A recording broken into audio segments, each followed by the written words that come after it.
Hey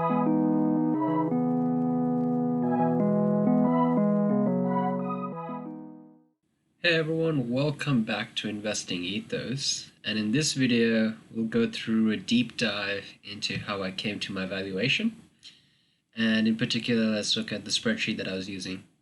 So this spreadsheet is from Damodaran, Aswad Damodaran, and I think he's one of the best value investors and basically teacher of valuation, and it's just a very straightforward spreadsheet where you put in your assumptions and see what the valuation outputs will be.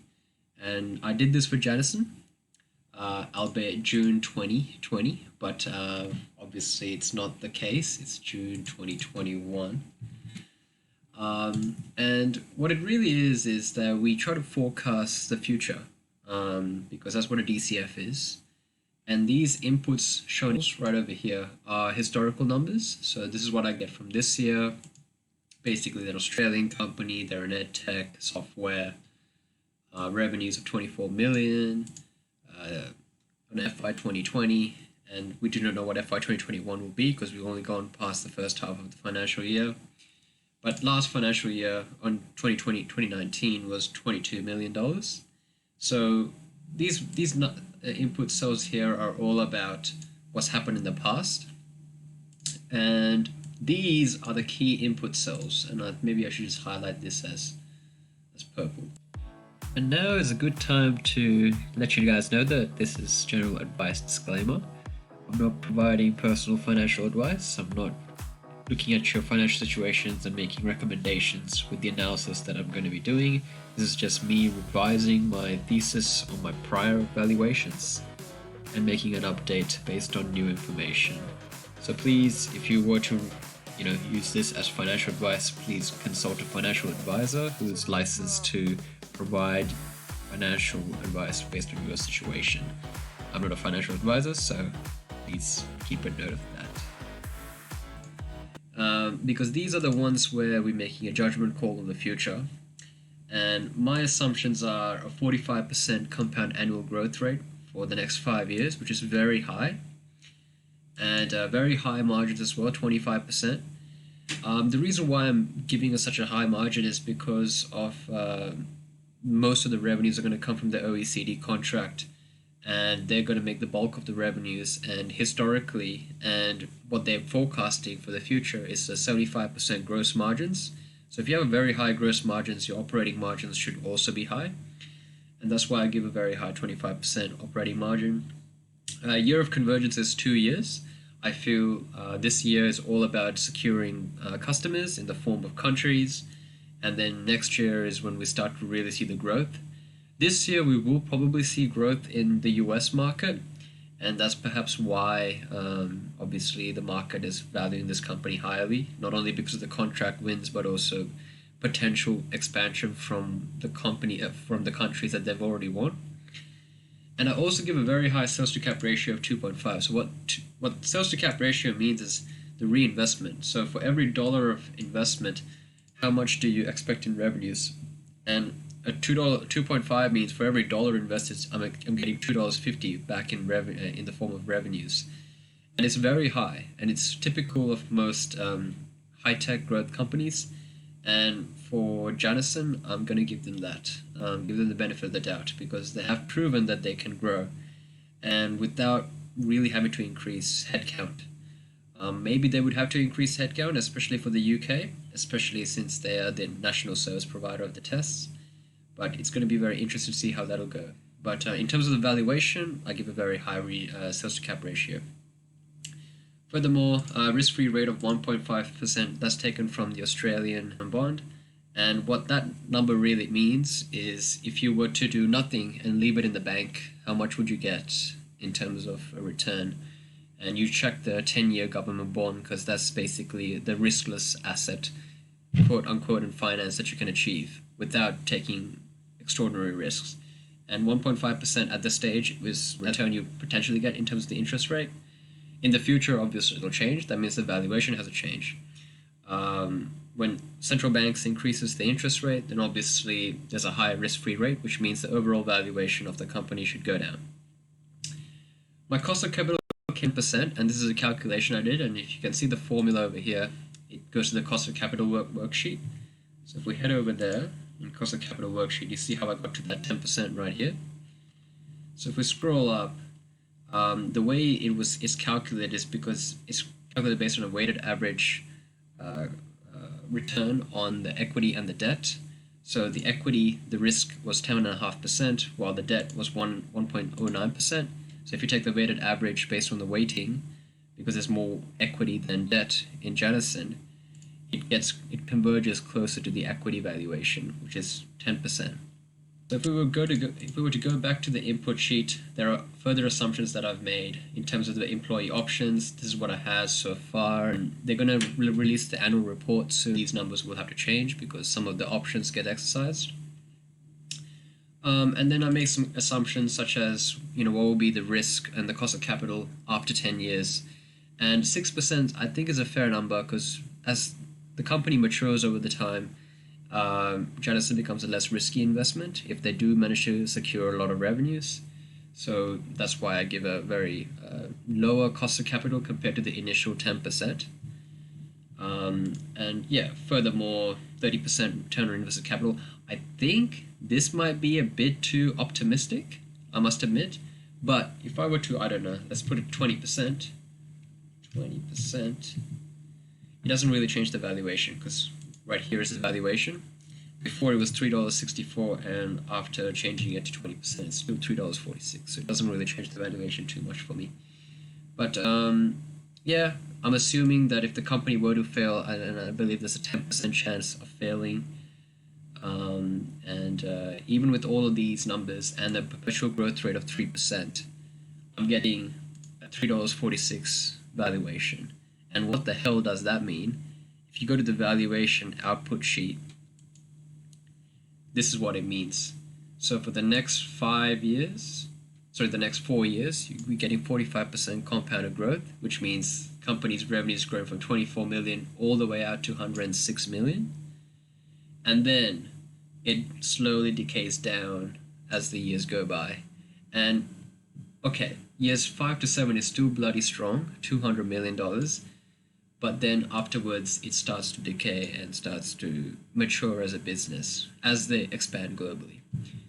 And when you look at it in terms of a free cash flow point of view, you see that free cash flow is going to be positive, I feel, this year, and is going to be consistently growing for the following years. And when we do the terminal value calculation with the present value, we get to see that at about a $700 million valuation. So in terms of market cap. And that's why it gives a $3.46 per share. And these numbers really do shock me, because I'm making a very bull case in this scenario, especially with the revenue growth. But if I were to go to this sheet of the OECD revenue planning, I don't think it's that outlandish of an assumption to assume that Janison gets to $120 million in 2024. Because if you look at it, this is 2021, right? These are assumptions. I'll make that highlighted in red, as well as this one, because these are the new countries that they've announced. But let's say, they do the tests in 2021. This is right about the number of schools that will be participating in the PISA-based test for schools. But if you look at the other assumptions, you are looking at an ARR for the year of this minus the sum of the new countries over here, which is about 5.4 million. However, long term, there is a way to get to 120 million, and the key is in this country right here, the USA. USA is the key because USA holds the greatest revenue opportunity for Janison. And in order for them to get there, they only need 6,400 schools in 3 years. And I think that is possible, considering that they're planning on expanding this year, so therefore the next year will be getting even stronger, and then the following year will be even better. And Australia, well, I feel in 2023 they're going to reach the total addressable market size, which is 2,775 schools, which is all the schools in Australia doing the PISA-based test for schools. And that corresponds to $20 million in revenue itself, and it's recurring revenue. So what is really amazing is that Janison has plans for growth, and these numbers that I'm assuming in terms of my estimates are not really that outlandish, especially for all of these ones, from Russia all the way to Brazil. I'm making the most conservative assumptions, including China. I'm only saying 1,000 schools in 3 years' time. They could potentially hit with their national service provider securing the test for them, because Janison is not the national service provider in China, someone else is. But 1,000 schools, I think, is undershooting. I'm pretty sure there will be way more than that. In saying that, it's a great opportunity for Janison to grow, and $120 million in 4 years' time is a possibility. It's one of my bull cases, very bull cases, I must admit. But if it is true, that gives me a valuation of $3.46. That's assuming a return on invested capital of 20%, which I think they can get at 30%. So that is the valuation, just so that people understand. But let's tweak it. Let's assume that I'm not as confident as I initially am. And let's say that instead of giving it a 40% revenue growth rate, let's be a bit more realistic and give a 30% revenue growth rate, right? If I give a 30% revenue growth rate, that means in 4 years' time, I'm assuming they get to $70 million in revenue, which is possible, right? Which means if we were to go to the revenue planning, USA revenues has to go down, so it'll most likely be this year in 2023, but shifted forward to 2024, where they get about 2,500 schools in USA. Generally, it's possible if there are delays in the launch and the expansion in the USA and they can't get Brightspace integrated well enough. This is a genuine possibility. And what's really annoying for shareholders, for Janison, is that 2024 is a key moment, because 2024 is when they would have to renew the contract with the OECD, and if they don't win the contract against the juggernauts like Pearson, then what happens to these revenues? Do these revenues just magically disappear? So there are risks involved in this investment, but from now till 2024, there is decent revenue growth. And they really don't have any competitors because they already won the contract. And it's just all about securing more schools from now till 2024. But yeah, if we were to give a 30% revenue growth rate, the valuation would come to $1.75, or in market cap terms, around $400 million stock, which I think is a fair valuation, because it's not really assuming any more growth. It's assuming that the company eventually, starts to plateau its growth. And that can be possible if they don't win the OECD contract. This valuation would make a lot of sense. However, if we were to go to the latest presentation deck and now that Janison put out there, there's some new information that we just saw. Well, this disclaimer, this overview is with like any new investor that wants to understand the company, they can read this. I mean, it's quite straightforward. But there's some new information here. Slide 10. Because in slide 9, we've already know about the ICAS and how it was a really smart acquisition by them. They only spent, I believe it was like $1 million, and they got $5 million back, which is a 500% return on investment. And I think, that is just very smart acquisitions. It didn't cost them too much money.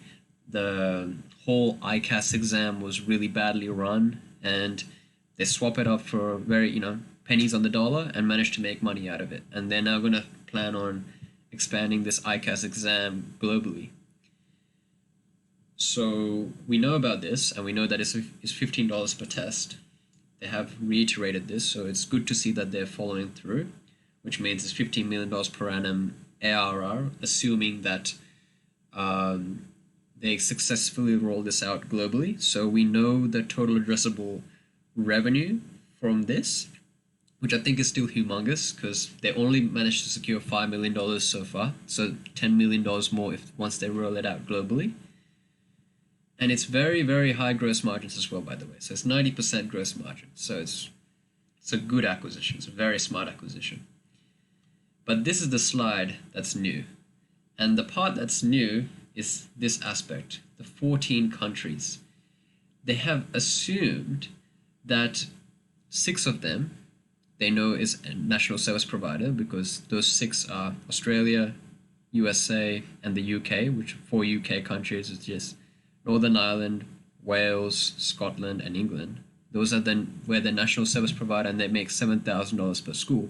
But the other 12, where they're the platform provider, they're not the national service provider because they don't do it end to end. Janison has assumed that they're going to get $18 million per annum. Now, call me crazy, but in those IPP agreements, they have $100,000 as an implementation fee. So the country pays $100,000 as like a fixed fee for Janison, and an additional, I think $250 per school for a number of schools more than 200. And if you max that out, it's about $200,000 per country. I feel that $200,000 per country is assuming moderate use, with about, I think, 500 to 600 schools per country. However, if they do 2,000 schools, because some of the countries that they're being an IPP, like China, for instance, they have more than 7,000 schools. They can definitely do more than $200,000 in that country, for instance. In that instance, it will be around the 400,000, 500,000 for each country.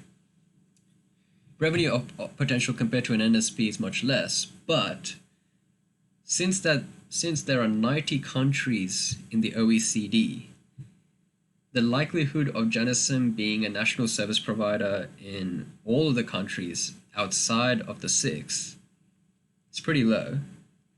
So what we can assume is that on average they can get $200,000 per country, and that's what they've highlighted in this slide, because we have not shown this one before, because they have basically stated out the agreement, but they haven't really told us in numbers what it would be annually.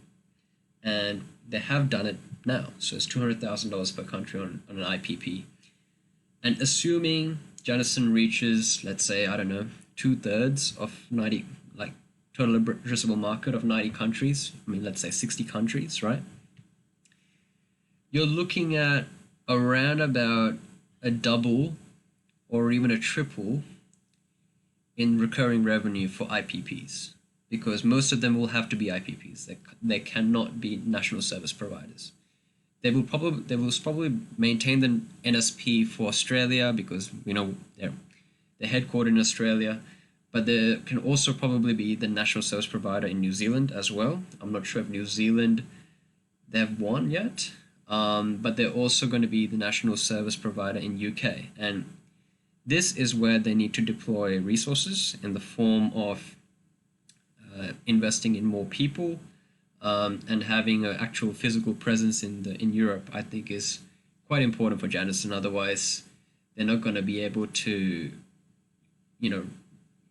deliver a good test for students. They might be raising capital in the future so that they can expand internationally, especially to Europe, and have a base there, which I think is smart, especially at these valuations.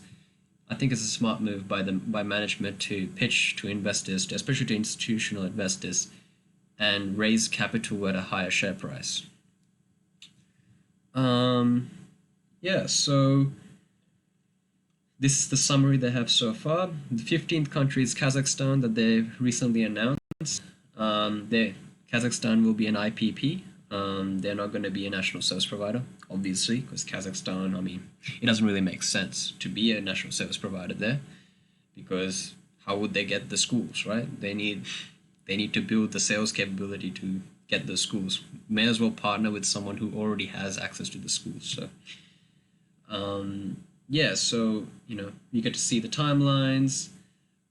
We've discussed this in a previous update, but I think the reason why I'm doing this video is just to show that this new information, as well as showing you how I did the valuation, and just to give an update on my thought process, because before I was hesitant in my valuation, but recently I've gotten really bullish, and now it's kind of like consolidated my belief that they can get there.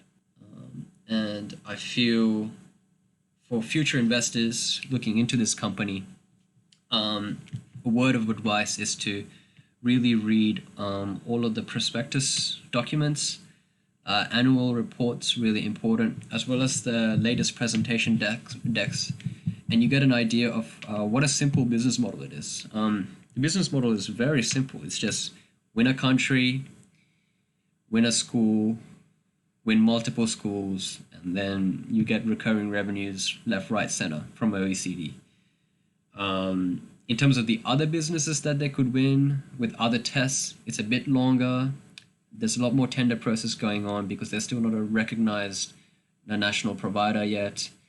But in due time, they will. And they did become one of the key digital platforms for the New South Wales government, because they were the platform provider for the NAPLAN exams. And NAPLAN did pretty well. You can clearly see here. It's the most number of tests that they've done for 2021, 3 million times, grown 30%. It's not super big, but it's still decent amount. And I think what it has shown is that it's just a very stable revenue base for Janison. And think about it, like, this is a small cap company and they have a 10-year relationship with the New South Wales government.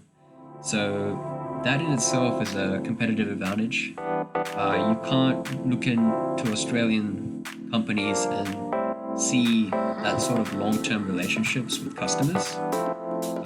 The max you would probably see is like a 5-year relationship, or if you're a mining company, you might see longer relationships. So it's very, very rare, and this is a technology company. So it's just one of the most